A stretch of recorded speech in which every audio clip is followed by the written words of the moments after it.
ബഹുമാനപ്പെട്ട അധ്യക്ഷൻ, പ്രിയപ്പെട്ട ശ്രീ കൃഷ്ണകുമാർ, ഇന്നത്തെ ഈ ചിത്രപ്രദർശനത്തിൻ്റെ മുഖ്യ ആകർഷകമായിട്ടുള്ള ഇന്നത്തെ താരമെന്ന് വിശേഷിപ്പിക്കാവുന്ന എത്രയും പ്രിയപ്പെട്ട കൃഷ്ണകുമാരി ടീച്ചർ, വേദി വിട്ടൊഴിഞ്ഞ വിജയൻ സാർ,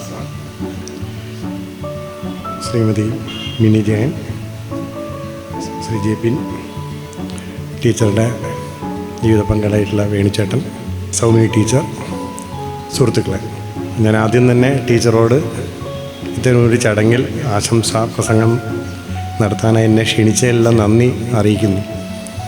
ടീച്ചർ എന്നെ സംബന്ധിച്ചിടത്തോളം ഒരു മെൻറ്റർ എന്നല്ല പറയാവുന്ന രീതിയിൽ എൻ്റെ എല്ലാ പ്രവർത്തനങ്ങളിലും, എഴുത്തിലായാലും ഏത് കാര്യത്തിലും എപ്പോഴും ഒരു പിന്തുണ നൽകുന്ന ഒരു വ്യക്തിത്വമാണ്. ടീച്ചർ 1-2 മാസം മുമ്പ് ഇങ്ങനെ ഒരു ആലോചന നടക്കുന്ന കാര്യം പറഞ്ഞു. അപ്പോൾ ഞാൻ എല്ലാ കാര്യങ്ങളും അതിനെക്കുറിച്ച് സംസാരിക്കുകയും എന്തൊക്കെയാണ് ചെയ്യേണ്ടതെന്നൊക്കെ പറഞ്ഞു. അപ്പോൾ പക്ഷേ ഞാൻ അപ്പോഴും വിജയൻ സാറ് നേരത്തെ ചൂണ്ടിക്കാണിച്ച പോലെ ടീച്ചർ വരയ്ക്കും എന്നുള്ളത് എനിക്ക് പുതിയ അറിവായിരുന്നു. പിന്നെ ഞാനത് അറിയില്ലായിരുന്നു എന്നൊന്നും എടുത്തൊന്നും പറഞ്ഞില്ല. എന്നാലും നല്ല കാര്യം പറഞ്ഞു. ടീച്ചർ നല്ല പ്രഭാഷകയാണ്, നല്ല അധ്യാപികയാണ്, നല്ല എഴുത്താണ്, എല്ലാം അറിയാം. ടീച്ചറുടെ എല്ലാ പ്രതിഭകളും എനിക്ക് ബോധ്യപ്പെട്ടിട്ടുണ്ട്. പക്ഷേ നല്ല ഇതിലൊക്കെ അത്ഭുതമായിട്ടുള്ള നല്ലൊരു ഗാർഡനറാണ്. ഒക്കെ ടീച്ചറുടെ എല്ലാ കാര്യങ്ങളും ഓരോന്നും നമുക്ക് നോക്കുമ്പോൾ അറിയാം. അപ്പോൾ വരയ്ക്കുമെന്നുള്ളത് എനിക്കറിയില്ലായിരുന്നു. അപ്പോൾ അതിൽ വലിയൊരു സങ്കടം വന്നില്ല. അത് കാരണം വിജയൻ സാറ് എത്രയോ വർഷം ടീച്ചറുടെ കൂടെ ജോലി ചെയ്തിട്ടും അത് ആ ടീച്ചറുടെ കഴിവ് മനസ്സിലാക്കിയിരുന്നില്ലല്ലോ എന്ന് ഓർത്തപ്പോൾ എനിക്കൊരു ആശ്വാസം ഉണ്ടാകും. ചില ഞാനങ്ങനെ ടീച്ചറുടെ കൂടെ ജോലിയൊന്നും ചെയ്തിട്ടില്ലല്ലോ, അറിയാം എന്നുള്ളതാണ്. പിന്നെ ഞാൻ ഇവിടെ എത്തിയപ്പോൾ ടീച്ചർ എന്നോടുള്ള വാത്സല്യം, അത് അതുകൊണ്ടാണ് എന്നെ ഈ പരിപാടിയിൽ പങ്കെടുക്കാൻ വിളിച്ചതെന്ന് എനിക്ക് ഉത്തമ വിശ്വാസമുണ്ട്. കാരണം നേരത്തെ എൻ്റെ പത്രപ്രവർത്തന ജീവിതത്തിൽ ഞാൻ നിരവധി ചിത്രകാരന്മാരെ ഇൻ്റർവ്യൂ ചെയ്തിട്ടുണ്ട്, അത് കൊടുത്തിട്ടുണ്ട്, അവരെക്കുറിച്ച് ഫീച്ചറിൽ എഴുതിയിട്ടുണ്ട്. അതെങ്ങനെയാണെന്ന് പറഞ്ഞാൽ, പത്രപ്രവർത്തനം എന്ന് പറഞ്ഞാൽ അറിയാൻ പാടില്ലാത്ത കാര്യത്തെക്കുറിച്ചൊക്കെ എല്ലാം അറിയാവുന്ന പോലെ ധൈര്യമായിട്ട്, പ്രത്യേകിച്ച് ഇപ്പോൾ പൊതുസമൂഹത്തിന് പത്രപ്രവർത്തനത്തെക്കുറിച്ച് നല്ല ധാരണയുണ്ട്. ഒരു ഇംഗ്ലീഷിൽ ഞാൻ എപ്പോഴും പറയാറുള്ളതാണ്, jack of all trades master of none എന്ന് പറയുന്നത്. പത്രക്കാരെ ഉദ്ദേശിച്ച് പണ്ടേ തൊട്ട് ആരോ എഴുതി വെച്ചതാണ്. എന്നുവെച്ചാൽ എന്തോ കാര്യങ്ങളൊക്കെ അറിയാം. അപ്പം ഞാൻ സ്പോർട്സ് എനിക്ക് തീരെ അറിയില്ല, പക്ഷെ ഞാൻ ക്രിക്കറ്റൊക്കെ വളരെ ഗംഭീരമായിട്ട് റിപ്പോർട്ട് ചെയ്തിട്ടുണ്ട്. സംഗീതം ഞാൻ കോഴിക്കോട് ജോലി ചെയ്യുമ്പോൾ ഒരു വലിയൊരു തളി ക്ഷേത്രത്തിൽ നടന്നൊരു സംഗീതം എല്ലാ ദിവസവും റിപ്പോർട്ട് ചെയ്യുമായിരുന്നു. അതെനിക്ക് തോന്നുന്നു സംഗീതം അറിയാവുന്ന റിപ്പോർട്ടർമാരെക്കാൾ കൂടുതൽ നന്നായിട്ട് ഞാനാ റിപ്പോർട്ട് ചെയ്ത് തന്നിട്ട്. എന്നാൽ അത് കേട്ട് അറിയാവുന്നവരോട് ചോദിച്ച് എഴുതിയെടുത്ത് അങ്ങനെയാണ് ചെയ്യുന്നത്. അതിലൊരു മികവ് എൻ്റെ തൊഴിലിയ മികവ് കാണിച്ചിട്ടുണ്ട്. പക്ഷേ അതിൻ്റെ ഉള്ളിലേക്ക് കടന്നു പോകാൻ എനിക്ക് സാധിച്ചിട്ടില്ല. സംഗീതം, ചിത്രരചന, അതുപോലുള്ള കാര്യങ്ങൾ. ഇനിയൊരു ജന്മം ഉണ്ടെങ്കിൽ ഈ 2 കഴിവും കൂടെ കിട്ടണം എന്നാണ് ഞാൻ ആഗ്രഹിക്കുന്നത്. ഒന്ന് സംഗീതമാണ്, ഒന്ന് ചിത്രരചനയാണ്. വരയ്ക്കാനുള്ള കഴിവെന്ന് തന്നെ അതൊരു വളരെയധികം ഗിഫ്റ്റഡ് ആയിട്ടുള്ളൊരു കാര്യമാണ്. അത് എല്ലാവർക്കും ഒന്നും അത് കിട്ടിക്കൊള്ളണമെന്നില്ല. അപ്പോൾ നേരത്തെ ശ്രീ കൃഷ്ണകുമാർ പറഞ്ഞ പോലെ നമുക്കൊരു ആസ്വാദനത്തിൻ്റെ ഒരു കഴിവെങ്കിലും മനുഷ്യർക്ക് എല്ലാവർക്കും ഉണ്ടായിരുന്നെങ്കിൽ എന്ന് ഞാൻ മനസ്സിലാക്കുന്നു, ആഗ്രഹിക്കുന്നു. കാരണം നമുക്കൊന്നും ഈ തിരക്കേറിയ ജീവിതത്തിൽ ഇങ്ങനെയൊന്നും ആരും ആസ്വദിക്കുന്നില്ല. ഞാനൊരു ചെറിയ ഇടയ്ക്ക്, അത് ടീച്ചർക്ക് അറിയാം, ടീച്ചറോട് ഞാൻ ഷെയർ ചെയ്തിട്ടുണ്ടാവും. അന്ന് ഒരു ചിത്രകല ഒരു ക്ലാസ്സൊക്കെ അറ്റൻഡ് ചെയ്യാനുള്ള ശ്രമം നടത്തി. അപ്പോൾ അത് ആ ക്ലാസ് അറ്റൻഡ് ചെയ്തതിന് ശേഷം ഞാൻ വരയ്ക്കാറൊന്നുമില്ലെങ്കിലും ഈ നിറങ്ങളെ ശ്രദ്ധിക്കും, ആ പെർസ്പെക്റ്റീവ് ശ്രദ്ധിക്കും. എന്ത് കണ്ടാലും അതിനെക്കുറിച്ച് ഒരു പ്രത്യേക ഒരു ആസ്വാദന കിട്ടാനുള്ളൊരു കുറച്ചെങ്കിലും അതിനകത്തേക്ക് കടന്നു ചെല്ലാനുള്ളൊരു ധൈര്യം ഉണ്ടായി, അനുഭവം ഉണ്ടായി. അങ്ങനെ ഒരു അനുഭവം കിട്ടിയുള്ളൊരു ധൈര്യം ഉണ്ടായി. ഇപ്പോൾ കാണുമ്പോഴൊക്കെ നമ്മൾ ആ നിറങ്ങളെ ശ്രദ്ധിക്കും, ആ പാറ്റേണുകളെ ശ്രദ്ധിക്കും, അങ്ങനെയുള്ള കാര്യങ്ങൾ. ഇപ്പോൾ ടീച്ചറുടെ ഈ കുത്തിലും വരകളിലുമുള്ള ഈ ചിത്രങ്ങൾ ഞാനൊന്ന് കണ്ടപ്പോൾ വലിയധികം സന്തോഷം തോന്നി. ടീച്ചർ ഇത്രയും അങ്ങനെ കാര്യങ്ങളെല്ലാം നിരീക്ഷിച്ചിട്ട് തന്നെയാണ് അത് ചെയ്യാൻ പറ്റിയല്ലോ എന്നുള്ളത്. നമുക്കെല്ലാവർക്കും ഈ ഇവിടെ പങ്കെടുക്കുന്ന ടീച്ചറുടെ സുഹൃത്തുക്കളും ബന്ധുമിത്രാദികളും എല്ലാവരും തന്നെ ഇവിടെ ഉണ്ട്. ടീച്ചറെ ഇഷ്ടപ്പെടുന്ന എല്ലാവരും ഇവിടെ. അപ്പോൾ ഇതിങ്ങനെ കാണുമ്പോൾ നമുക്കും ഇതുപോലെ വരയ്ക്കാനൊക്കെ ഒരു, അപ്പോൾ ഞാൻ ഈ നേരത്തെ സൂചിപ്പിച്ച പോലെ ക്ലാസ്സൊക്കെ അറ്റൻഡ് ചെയ്ത് കഴിഞ്ഞിട്ട് തിരിച്ചു വന്നിട്ട് ആദ്യം തന്നെ ചെയ്തത് കൃഷ്ണകുമാർ ഞെട്ടുണ്ടാവും.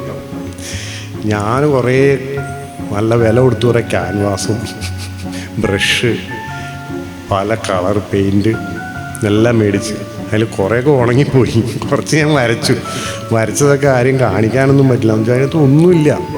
പിന്നെ അത് ഞാനാണ് വരച്ചതെന്ന്. പക്ഷേ എന്നെ പഠിപ്പിച്ചതിൽ ഒരു ഒരു പ്രീസ്റ്റാണ്. അദ്ദേഹം പറഞ്ഞതെന്ന് പറഞ്ഞാൽ, ചേട്ടൻ അങ്ങനെ വിഷമിക്കുകയൊന്നും വേണ്ട, ചേട്ടൻ അതിൻ്റെ അടിയിൽ വേണമെങ്കിൽ ചില ഭാഗങ്ങളൊക്കെ നല്ലതാണ്, ആരെങ്കിലും ചേട്ടനല്ലാന്ന് അറിഞ്ഞാൽ നല്ലതാണെന്ന് ആളുകൾ അഭിപ്രായം പറയുന്നത്. അതൊരു നല്ലൊരു പ്രോത്സാഹനമാണ് എനിക്ക് കിട്ടിയത്. ഞാൻ ഈ വരയ്ക്കാനൊക്കെ ശ്രമിച്ചു എന്നുള്ളത് ഇത്രയും ഒരു സദസ്സിന് മുമ്പിൽ തുറന്ന് പറയണത് ഭയങ്കര പാതകമാണ്, എന്നാലും പറയാണ്.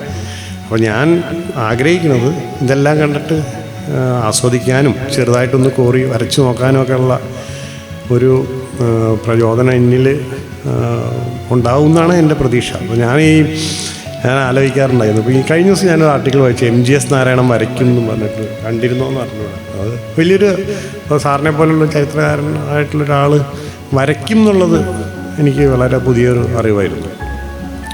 ടാഗോർ തന്നെ ഈ ചിത്രങ്ങൾ വരയ്ക്കുന്നത് നല്ലൊരു ചിത്രകാരൻ കൂടിയാണല്ലോ ടാഗോർ, കവിയും ചിത്രകാരനുമാണ്. പിന്നെ ടാഗോർ തന്നെ ഈ അക്ഷരത്തെറ്റുകളുടെ ഇടയിൽ കൂടെ ഇങ്ങനെ മഷി കൊണ്ട് ഇങ്ങനെ വരച്ചേക്കണ ഒരു ടീച്ചർ ആർക്കുണ്ട് പറഞ്ഞു. അപ്പോൾ ഞാനിങ്ങനെ അവകാശപ്പെടുകയല്ല. ഞാൻ ഒരു 4ലും 5ലൊക്കെ പഠിക്കുന്ന സമയത്ത് എൻ്റെ അമ്മ സ്കൂളിൽ ടീച്ചർ തന്നെയാണ്. അപ്പം ഞാൻ ഒരിക്കൽ അമ്മ ടീച്ചർമാരെ വിട്ടിട്ട് എൻ്റെ ബുക്ക് പരിശോധിപ്പിക്കും ഇടയ്ക്ക്. അപ്പം അങ്ങനെ വന്ന് ടീച്ചർ പരിശോധിക്കുന്ന ബോധ്യമായ സമയത്ത് ഞാൻ ഈ അക്ഷരത്തെറ്റാണ് മൊത്തം. അപ്പോൾ തെറ്റേതാണെന്നുണ്ടെങ്കിൽ ബോധ്യമുണ്ടാകും. അപ്പോൾ ഞാൻ അക്ഷരത്തെറ്റിൻ്റെ മുകളിൽ കുറേ കുത്തി ഇങ്ങനെ അക്ഷരത്തെറ്റ് മറച്ചിട്ട് ഒരു വര പോലെ ഉണ്ടാക്കി അതൊരു പൂ പോലെയൊക്കെ വരച്ചു. അത് അമ്മ കണ്ടുപിടിച്ചു. അപ്പോൾ അമ്മ പറഞ്ഞു, അത് നീ അമ്മ കുറച്ച് ചിത്രപ്പണിയൊക്കെ ചെയ്തിട്ടുണ്ടല്ലോ എന്ന് പറഞ്ഞു. അത് നല്ല കാര്യം. ഞാൻ അമ്മയുടെ ഒരു കാര്യം പറഞ്ഞിട്ട് അമ്മയെക്കുറിച്ച് തന്നെ 2 വാക്ക് പറഞ്ഞിട്ട്, എൻ്റെ അമ്മയൊരു അധ്യാപികയായിരുന്നു, ഭാഷാ അധ്യാപികയായിരുന്നു, ഹിന്ദിയായിരുന്നു. അമ്മ ഇതുപോലെ 55 വയസ്സിൽ റിട്ടയർ ചെയ്തതിന് ശേഷം ഞാൻ ഒരിക്കൽ വീട്ടിൽ ചെന്നപ്പോൾ അമ്മ ഡോട്ട് പെൻ ഉപയോഗിച്ച് കുറേ ചിത്രങ്ങൾ വരച്ച് ഇങ്ങനെ വെച്ചിരുന്നു. അപ്പോൾ ഞാൻ പറഞ്ഞു, അത് അമ്മ എന്തെങ്കിലും ഡോട്ട് പെൻ എടുത്തതെന്ന് ചോദിച്ചപ്പോൾ അമ്മ പറഞ്ഞു, എനിക്ക് വേറെ ഒരു മീഡിയവും പറ്റണില്ല, എന്ന് വെച്ചാൽ പെൻസിലൊന്നും പറ്റില്ല. എന്നിട്ട് അമ്മ ഡോട്ട് പെൻ ഉപയോഗിച്ച് കുറേ ചിത്രങ്ങൾ വരച്ചു. അപ്പോൾ ഞങ്ങളെല്ലാം കൂടെ അത് എടുത്തിട്ട് എൻ്റെ ഒരു സുഹൃത്ത് വഴി ഒരു ചെറിയ പുസ്തക രൂപത്തിലാക്കി. പക്ഷെ അത് മുഴുവനായില്ല എങ്കിലും. അപ്പോൾ 55 വയസ്സ് കഴിഞ്ഞിട്ട് അമ്മ ഒരു ചിത്രകാരിയായിരുന്നു മാറിയിരുന്നു. അപ്പോൾ ഞാൻ അന്ന് ഇതേപോലെ മനസ്സുകൊണ്ട് ആഗ്രഹിച്ചു, 55 വയസ്സ് എൻ്റെ റിട്ടയർമെൻറ്റ് 58ആയിരുന്നു, പിന്നെ വരയിലേക്കൊക്കെ ഒന്ന് പോകണമെന്ന്. പക്ഷേ ഇതുവരെ നടന്നില്ല. പക്ഷേ ഇന്ന് ടീച്ചർ എന്നിൽ കാണിച്ച ഈ സ്നേഹവും വാത്സല്യവും ഇതുപോലെ ഒരു വരയിലേക്ക് കുറച്ചും കൂടെയൊക്കെ കോൺസെൻട്രേറ്റ് ചെയ്യാനൊരാഗ്രഹം മനസ്സിലൊന്നും കൂടെ ഉറപ്പിച്ചു. നേരത്തെ കൃഷ്ണകുമാർ സൂചിപ്പിച്ച പോലെ ടീച്ചർ വലിയൊരു ടീച്ചറുടെ പ്രതിഭ ഇതിലൊന്നും ഒതുങ്ങണമല്ല. ഒരു പ്രഭാഷണത്തിൽ അധ്യാപിക എന്നുള്ളതിലെല്ലാം ഉണ്ട് ടീച്ചറെ. പക്ഷേ വരയുടെ കാര്യത്തിൽ ടീച്ചർക്ക് കുറച്ചുകൂടി ഒരു ചിത്രകാരി എന്നുള്ള രീതിയിൽ കൂടെ ടീച്ചർ അറിയപ്പെടാൻ ഇടവരുത്തട്ടെ. എന്ന് വെച്ചാൽ ഇത്രയും പേർ ക്ലോസ് ആയിട്ടുള്ള ആളുകൾക്കല്ലേ അറിയുള്ളൂ. ഈ എക്സിബിഷനിലൂടെ അത് കുറച്ചും കൂടെ ബോധ്യപ്പെട്ടു എല്ലാവർക്കും, നമുക്ക് മനസ്സിലാക്കി എടുക്കാനായി. പക്ഷേ ടീച്ചർക്ക് എല്ലാ ഭാവങ്ങളും നൽകുന്നു. അതുപോലെ വേണിച്ചേട്ടനെ പ്രത്യേകം അഭിനന്ദിക്കണം. എന്ന് വെച്ചാൽ അദ്ദേഹം ഒരു എൻജിനീയറാണ്. അദ്ദേഹത്തിന് തീർച്ചയായിട്ടും മെക്കാനിക്കൽ എൻജിനീയറാണെന്നാണ് എൻ്റെ അറിവ്. ചിത്രരചനയായിട്ടും ബന്ധം ഉള്ളൊരു ആളാണല്ലോ. മെക്കാനിക്കൽ എൻജിനീയറിംഗ് എന്ന് പറഞ്ഞാൽ വരയായിട്ട് ബന്ധപ്പെട്ടാണല്ലോ. ഒരു നല്ല പിന്തുണ ടീച്ചർക്ക് അദ്ദേഹത്തിൽ നിന്ന് ലഭിക്കണമെന്നാണ് എനിക്കറിയാം. ഏതായാലും ടീച്ചർക്കും കുടുംബാംഗങ്ങൾക്കും എല്ലാവർക്കും എല്ലാ നന്മകളും നേർന്നുകൊണ്ട് ഒരിക്കൽ കൂടി പരിപാടിയിൽ എന്നെ ക്ഷണിച്ചതിലുള്ള നന്ദി ടീച്ചറോട് അർപ്പിച്ചുകൊണ്ട്, ടീച്ചർ എൻ്റെ ഒരു മെൻറ്റർ എന്നുള്ള വാക്ക് ഞാൻ ഒരിക്കൽ കൂടി ആവർത്തിക്കുകയാണ്. എൻ്റെ എല്ലാ പ്രവർത്തനങ്ങളിലും ടീച്ചറുടെ പിന്തുണ ഉണ്ടാവാറുണ്ട്. നന്ദി.